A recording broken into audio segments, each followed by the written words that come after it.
You shall not pass on this opportunity to hear about and from the movers and shakers in geek culture. The Geek Speak Show. Okay, so let's continue talking No Fear. Like I said, we're going to hear from two people. One, you just heard from Mallory. She's the one of the lead actresses that you'll see in No Fear when it comes out. The other is the person, you won't see him, you'll see what he did. He's behind the camera. That's the director, Jamison and LoCascio. Jamison, welcome to the show. How you doing? Thank you. Great. I'm very happy to be here. I love your opening, by the way. I'm like obsessed with Lord of the Rings, so we totally should get into that. we probably will, yeah. That's why it's called Geek Speak, because we'll end up talking about, obviously No Fear, but we'll probably branch out into some other geeky stuff. Good. Good. So, I mean, Mallory mentioned it a little bit, but let me have you tell everybody again. Don't spoil it. Tell everybody what's No Fear about. What's the plot of the movie? Very simply put, No Fear is basically about a family that encounters a demonic presence in their home. And basically, Mallory Bechtel plays an amazing character named Jamie, who is an amateur ghost hunter. And she kind of figures out with this ritual book that they find that there's a little bit more than meets the eye with it. And if they activate it and use it, one of them can see the demon, one of them can hear the demon, and one of them can speak in the demon's language / read the book. So it's kind of an interesting spin on the normal horror and also how the audience works with the characters that fight it. I love that spin, actually, the see no evil, hear no evil, speak no evil. I love that. I mean, where did the story come from? So, okay, well, there's a whole interesting story. I don't know how deep you want me to go into, how we made a horror film, but I could totally do that if you'd like. Basically what happened was I was not a horror fan, and I was not interested in making a horror movie at all, which is a funny way to start. And myself and my producing partner, who's my friend, my very good friend, Adam Ambrosio, sat down and watched a horror movie. Totally, for some reason, I just had a very violent reaction to it, did not like it. I'm not going to say which movie, I shouldn't. But I turned to him and said, if this is the way horror is going, I just don't think I want anything to do with it ever. I don't think I ever want to make a horror movie because this is just not, I don't get this. So he was like shocked by that and sat me down. I'm not even kidding. Gave me like a horror primer course, like from the beginning of every horror movie that you can imagine. It was actually quite an extraordinary feat because he made me see it through his eyes of loving horror movies and John Carpenter. And he really, he introduced me to everything. And I really fell in love with it. So we just started talking about making a horror film. And a lot of that came out of, we just watched Halloween Part 2, Part 3, whatever. And then we sat there and talked about, how can we do some of the things we saw in those movies in our own way. And the characters are actually named after the actors in Halloween. That was one of the most important ones for us, for sure. And yeah, it's a little bit based on Middle Eastern religion as well. Believe it or not, somebody handed us a book about that. We definitely used sources like Lovecraft, which is actually Adam's idea. And we wrote the script together from the ground up. We really did everything together. It was a nice collaboration. I always related to the guys from Evil Dead. I think that's kind of exactly the way this was. Just a couple of friends that got together and said, we've been making movies for a long time.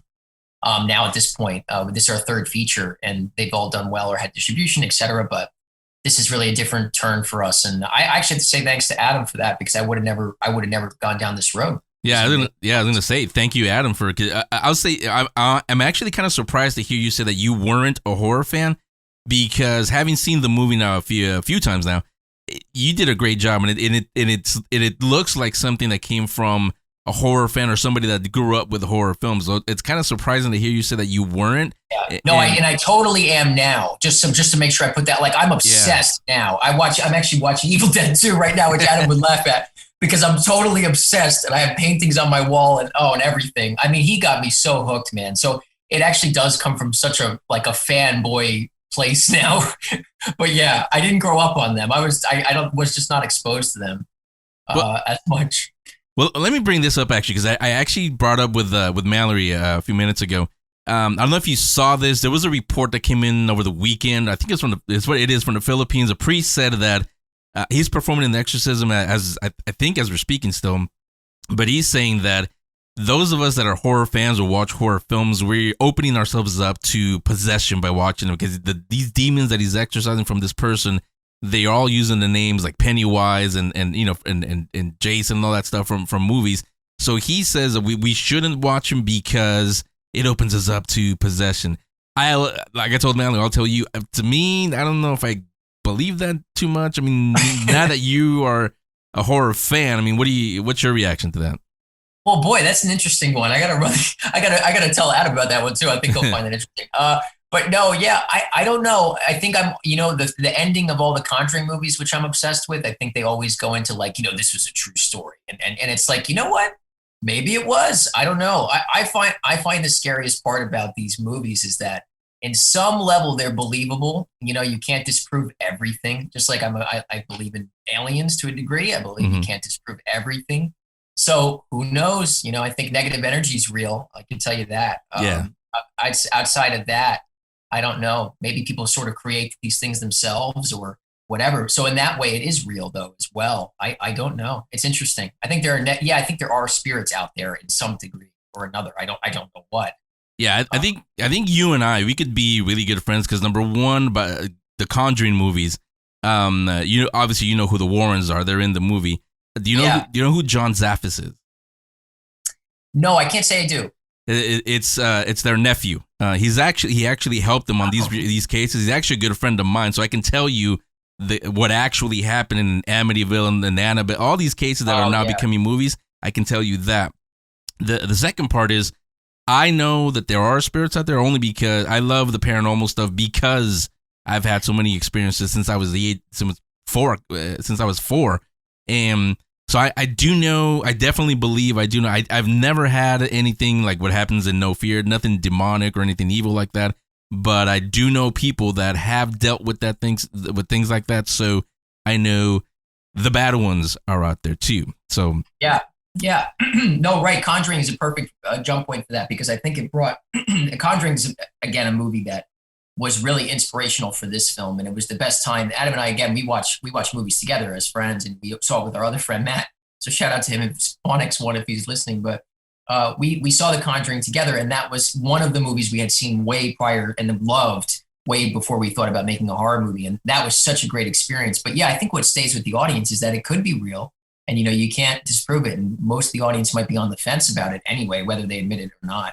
And it seems, I feel like, a lot of that is very real or somebody felt they were possessed by. I also come from an Italian family, so there's a lot of superstition in that. And, I've seen some stuff. I'm not going to say what it is, but, you could never tell. Maybe it was real. Maybe it was, I don't know. Maybe it was just energy. I'm not sure. Well, but I think death is an important journey, and I think that's got a lot of elements of it we do not understand. Yeah, I was going to say that actually leads to another question that I didn't know. I didn't think it is. I should have asked Mallory, but was the house that you guys shot in, was that haunted in any way? Well, okay, it was weird because Adam and I were looking for something that we can kind of use all as one shot, and we walked into this woman just actually heard about us through a good friend of ours, and who had a film club with older men and women that got together and talked about films, of course, before coronavirus. And she said, you guys could use my house. So we walked in there, and it was creepy. I mean, it's a nice house, but it's creepy. And there's something about it. There was no Wi-Fi service. And even though we were in the middle of a very, I would say populated area, a good town, Montclair, in the basement was dolls with their heads off, which I don't think that was intentional. I don't know what that was about. But like everything in the house is those people, is that family, God bless them, their items, that were really, in there. We didn't move anything out. We just tried to shoot around it, believe it or not. So the doll with the head off in the basement, not a spoiler, was 100% there already. Did not have to be dressed. Yeah. So it's a creepy house. Everybody's a little frightened by it. Some negative energy there too, I guess I would say. I don't know if that was the stress or the movie or, who knows.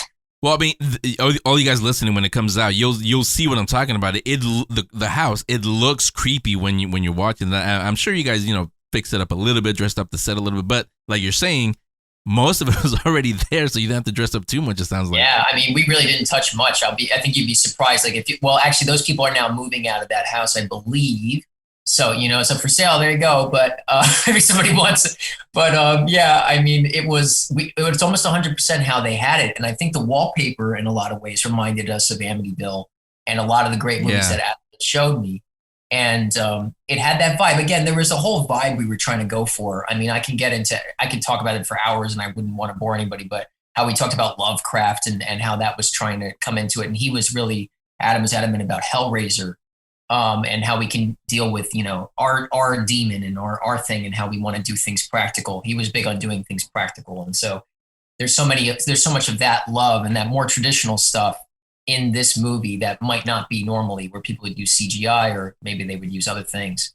Without getting too into detail, again, don't want to give anything away, but when I watched it the second time around, my wife watched it with me, and in the beginning, this is what I love about No Fear. The beginning, you do a great job of establishing the characters, making us, the audience, care about them, because I've always said, not just in No Fear, in any movie, if you don't care about the main characters and what happens to them later on, then the movie just failed, period. I mean, that's it. I mean, you know that as a director and writer, but you did a great job with that. We don't get bored. They're not annoying. You actually do care about them as the movie goes on.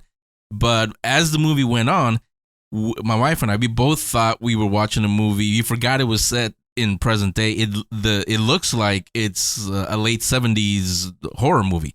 And again, that's because of the wallpaper and everything around it. So we got lost in that till the end. We remembered, oh yeah, it's like a present day movie. So thank you. Well, that's it. That's a tremendous compliment, because that's in so many. Okay, you got to understand, for coming out of this, out of a world of, I'm coming from, studying film, I guess, more formally, whatever it was, and trying to study like the AFI movie. So coming at it more dramatically, I guess, from a drama standpoint and everything else. And then having Adam be like, you should be honing into these 70s horror films, so I think that's really where it came from. Anyone that tells us that it looks a little retro, I think is a huge compliment, because that's like 100,000% what we were wishing and hoping for. If this was our one shot to make a horror movie, it's like, let's try to get this right. And I certainly felt an obligation, if not to the audience, also to Adam, because I think as a producer, he's a great producer and he really guided this thing. But it was like, you know what? I want to get that feeling right of the movies that he grew up on.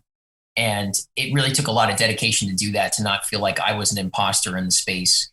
And it was very, very daunting. I mean, 100%. I studied a lot of movies, like even the ones he showed me, and I also wrote about them on my own, secret blog that I have, which I really just did to study the movies because they were that complicated to me in the sense I had to break them down. Mm-hmm. But each one of those movies had great lessons, even back to Amityville, and Halloween was really a major one. That was the one that opened it up for me. I think something about Donald Pleasance's character was like, okay, I get it. That's what horror movies are, which is why we named the characters after them.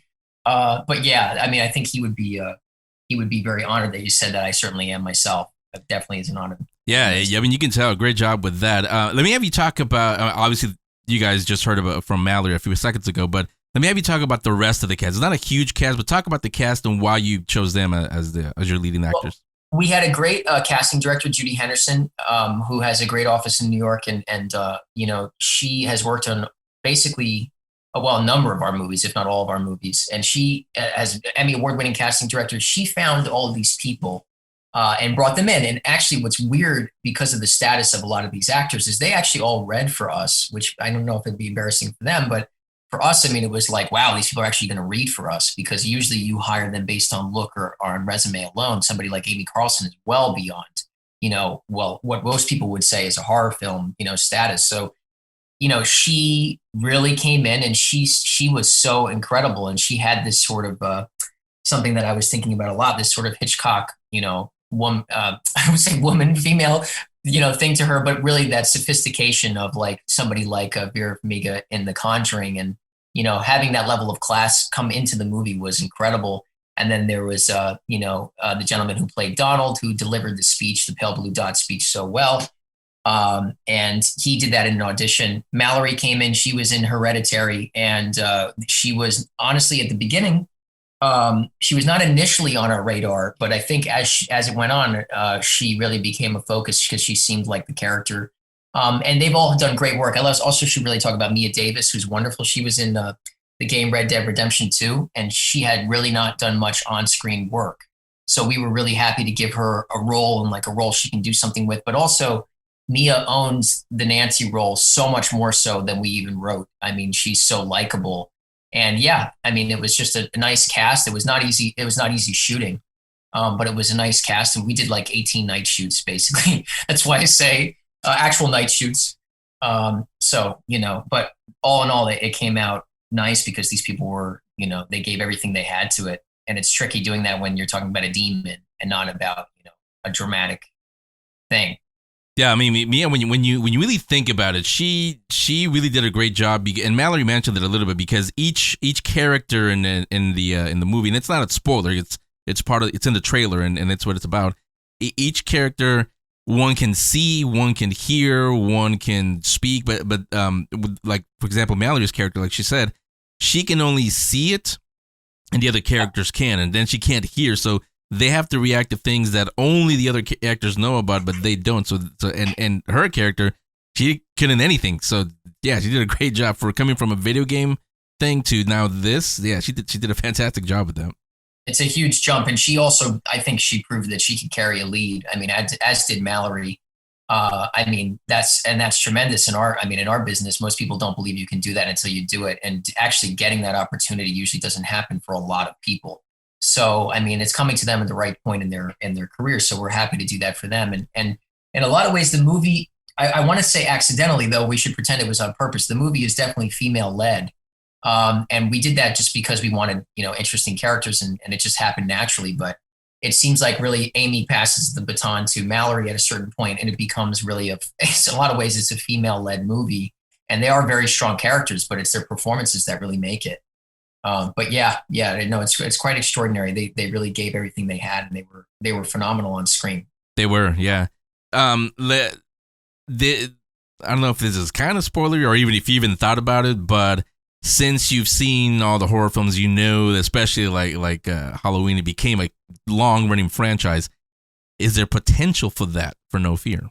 Oh, I feel like the most sophisticated way to answer this is by saying, I don't know. No, but yeah, I feel like the answer is, the truth is really this is I don't think Adam and I would be caught dead doing that unless we really believe we had a great story. And I think that's just the way that we operate. Hopefully, is, that we would try to find something that was really meaningful about it.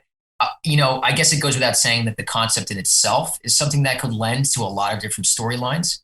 And it certainly could. So, you just see how this one does. Hopefully people respond to it. The response so far has been fantastic. So, we'll see. It's a little indie movie that could so far. So who knows? The horror community embraces those kind of things. And that's why it also is, it's such a blessing, because I feel blessed to even be in this position at all. And that people like it is another thing. And I know Adam feels the same. So, if people embrace it, great.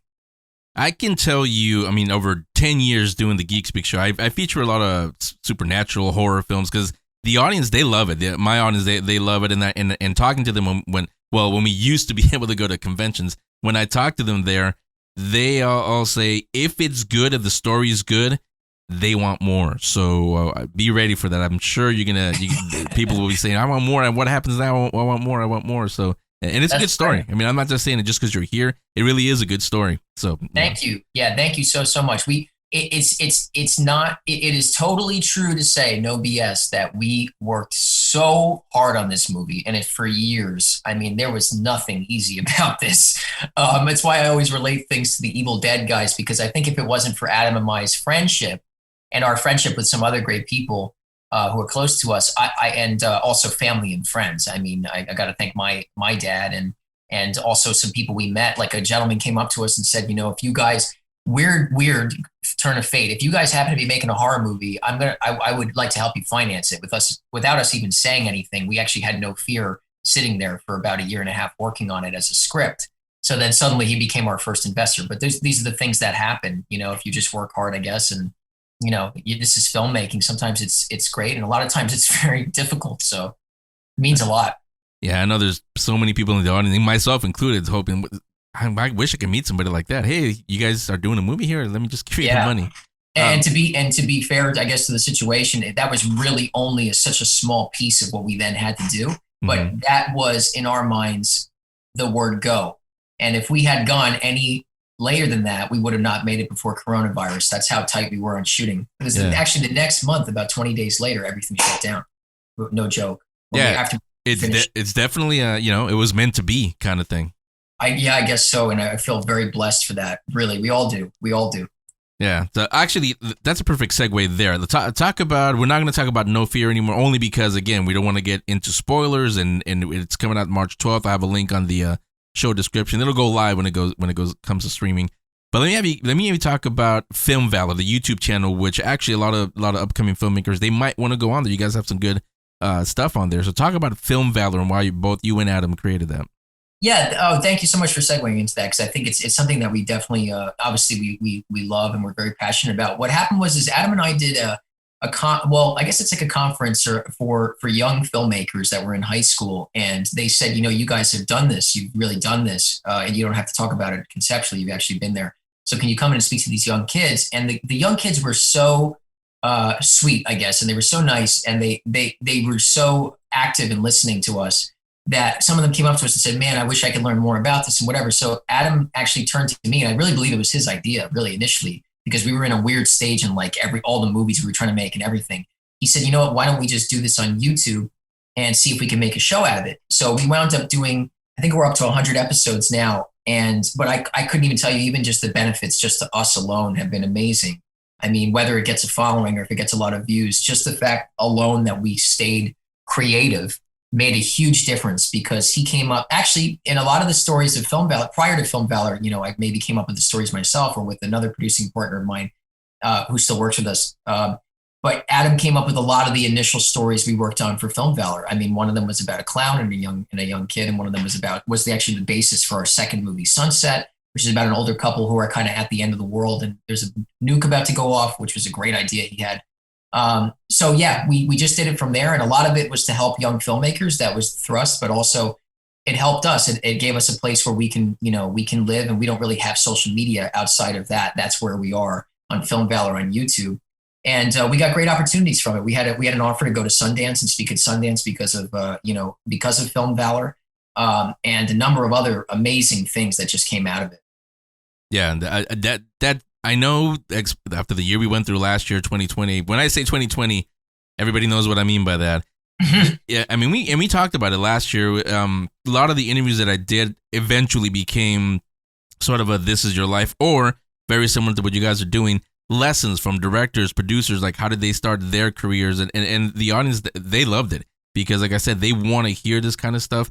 And yeah, I know a lot of schools went virtual, so they could have done it on there, but they'd rather hear it. Not that there's nothing wrong with their professors, but they'd rather hear it from people that are doing it, that are out there and actually getting their films out there.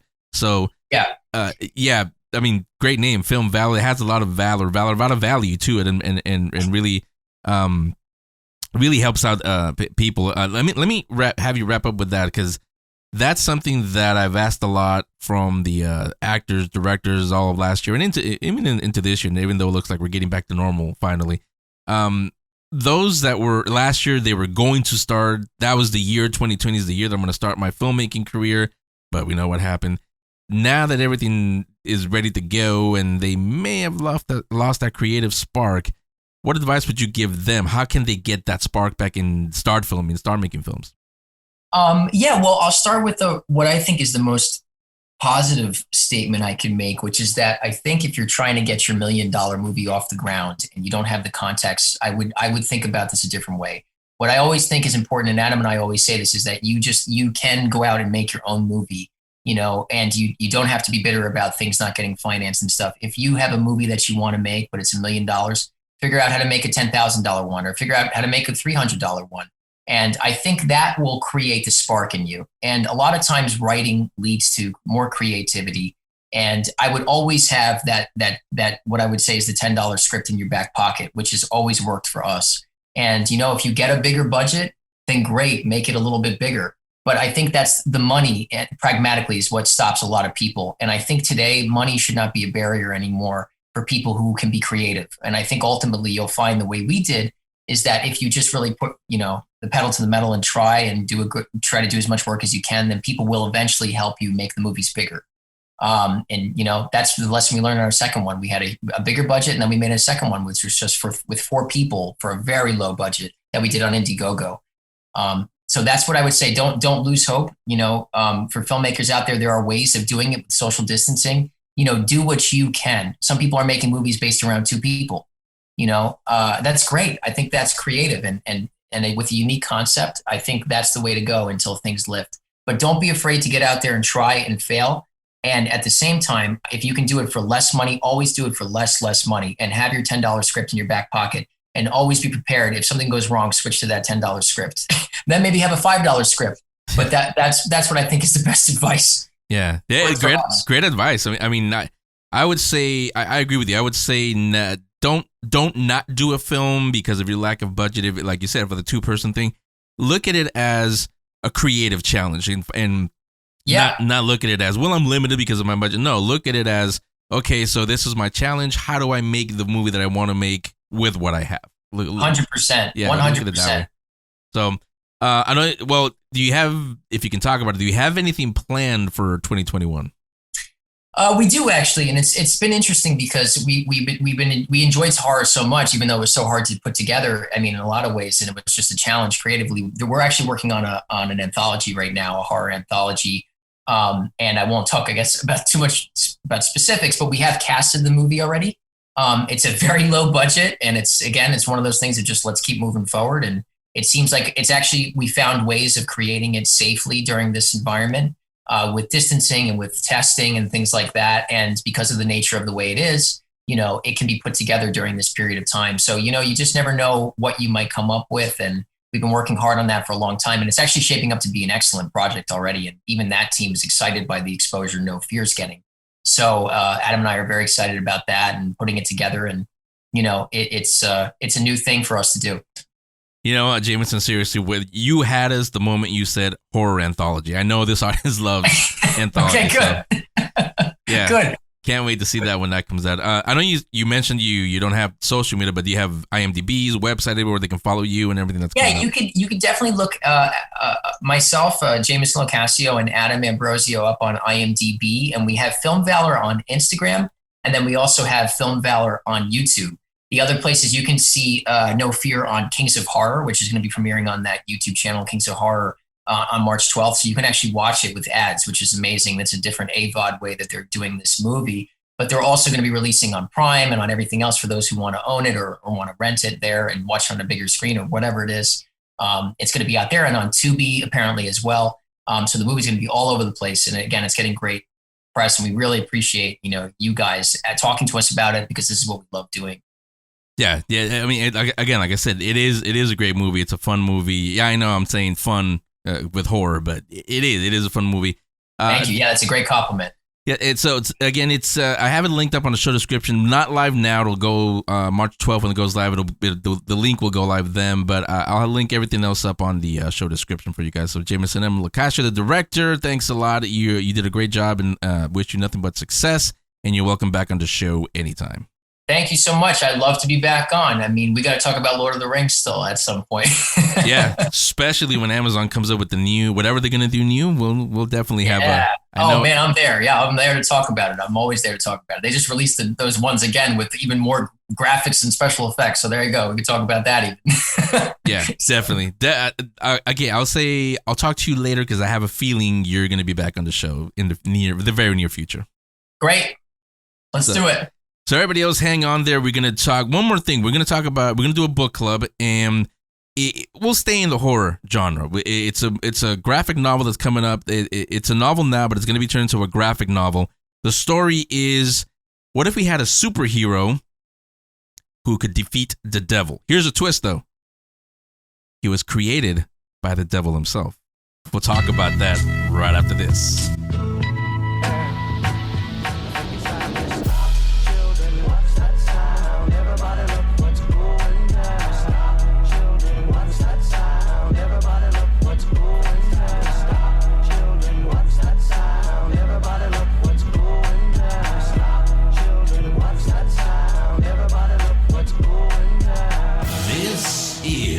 The Geek Speak Show. This is the show where you hear about and from the movers and shakers in geek culture.